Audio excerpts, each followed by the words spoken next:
Pernahkah kalian bertanya-tanya, bagaimana sih awal mula berdirinya salah satu kerajaan paling berpengaruh di Bali Utara? Ya, kita akan mengupas tuntas kisah kerajaan Buleleng. Dari legenda kelahirannya hingga jejaknya yang masih bisa kita lihat sampai sekarang. Siapkan diri kalian, karena ini bukan sekadar cerita dongeng, tapi sebuah perjalanan menelusuri sejarah yang penuh intrik, keberanian, dan tentu saja sedikit sentuhan magis. Kisah Buleleng tak bisa dilepaskan dari kerajaan Gelgel di Bali Selatan. Pada awal abad ke-17, Gelgel adalah pusat kekuasaan di Bali. Rajanya saat itu Dalam Sagening memiliki banyak istri dan putra-putri. Nah, dari salah satu istrinya yang bernama Niluh Pasek Panji, lahirlah seorang putra yang gagah bernama I Gusti Anglurah Panji Sakti. Legenda menyebutkan bahwa kelahiran Panji Sakti tidak biasa. Ibunya, Niluh Pasek Panji, berasal dari desa Panji di wilayah Den Bukit, yang sekarang kita kenal sebagai Buleleng. Suatu hari, saat sedang mengandung, ia mengidam buah buleleng, sejenis jagung manis, khas daerah itu. Dari sinilah, konon, nama Buleleng berasal. Panji Sakti tumbuh menjadi pemuda yang luar biasa. Ia bukan hanya cerdas dan kuat, tapi juga dikatakan memiliki kesaktian. Sejak kecil, ia sudah menunjukkan tanda-tanda kepemimpinan. Ayahnya, Sang Raja Gelgel, melihat potensi besar dalam dirinya. Namun, karena ia bukan putra dari permaisuri utama, takdirnya bukan untuk mewarisi takhta Gelgel. Maka, setelah dewasa, dengan restu sang ayah, Panji Sakti melakukan perjalanan ke utara, kembali ke tanah kelahiran ibunya di Den Bukit. Saat itu, wilayah Bali Utara belum bersatu dan terdiri dari banyak desa-desa kecil yang dipimpin oleh kepala desa atau Ki Barak. Panji Sakti, dengan karisma dan kekuatannya, mulai menyatukan desa-desa ini. Salah satu kisah penaklukan yang paling terkenal adalah saat ia melawan Ki Barak Panji, penguasa wilayah tersebut. Dengan strategi yang cerdik dan kesaktiannya, Panji Sakti berhasil memenangkan pertarungan dan mempersatukan seluruh wilayah Den Bukit di bawah panjinya. Inilah titik awal berdirinya kerajaan Buleleng. Ia mendirikan istana atau puri pertamanya di sebuah tempat yang ia beri nama Singaraja, yang artinya Raja Singa, melambangkan keberanian dan kekuatannya yang seperti singa. Di bawah kepemimpinan Panji Sakti, Buleleng berkembang pesat. Ia bukan hanya seorang pejuang, tapi juga seorang visioner. Ia membangun infrastruktur, mengembangkan pertanian, dan yang paling penting, membangun Buleleng menjadi sebuah kerajaan maritim yang kuat. Lokasi Buleleng yang strategis di pesisir utara Bali menjadikannya gerbang utama perdagangan internasional. Pelabuhan Buleleng menjadi sangat sibuk, didatangi para pedagang dari Cina, India, Arab, bahkan Eropa.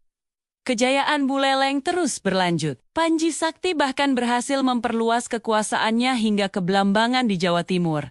Kekuatan armada lautnya sangat disegani di kawasan itu. Buleleng menjadi pusat ekonomi dan budaya yang baru di Bali, menyaingi pengaruh karijan-karijan di selatan. Namun, seperti roda yang berputar, tidak ada kerajaan yang berjaya selamanya. Setelah Panji Sakti wafat, Buleleng mengalami pasang surut. Muncul konflik internal perebutan kekuasaan antar keturunannya. Di saat yang bersamaan, ancaman dari luar mulai datang. Pada abad ke-19, Belanda mulai menancapkan kukunya di Nusantara, dan Bali menjadi target berikutnya. Buleleng, sebagai pusat perdagangan yang strategis, tentu saja menjadi incaran utama. Raja-raja Buleleng saat itu, seperti I Gusti Ngurah Madai Karangasem dan I Gusti Ketut Jelantik, menunjukkan perlawanan yang gigih. Kita pasti pernah mendengar tentang hukum tawan karang.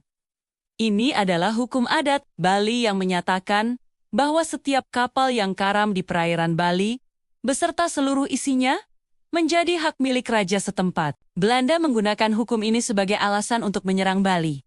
Mereka menuduh Buleleng telah merampas kapal dagang mereka yang karam. Puncak perlawanan Buleleng terjadi dalam Perang Jagaraga pada tahun ke-1849, dipimpin oleh patih legendaris I Gusti Ketut Jelantik. Rakyat Buleleng bertempur habis-habisan melawan pasukan Belanda yang jauh lebih modern persenjataannya. Teriakan Perang Jelantik yang terkenal, "Api-api, apa-apa, Mautitan," Mesir, yang artinya lebih baik mati berkalang tanah daripada hidup menanggung malu, membakar semangat para pejuang. Meskipun menunjukkan perlawanan heroik dengan sistem pertahanan supit urang yang cerdik, pada akhirnya Buleleng harus takluk pada kekuatan militer Belanda. Jatuhnya benteng Jagaraga menjadi tanda berakhirnya kedaulatan kerajaan Buleleng. Sejak saat itu, Buleleng dan seluruh Bali secara bertahap jatuh ke dalam kekuasaan pemerintah kolonial Hindia Belanda. Belanda kemudian menjadikan Singaraja sebagai ibu kota Sunda kecil,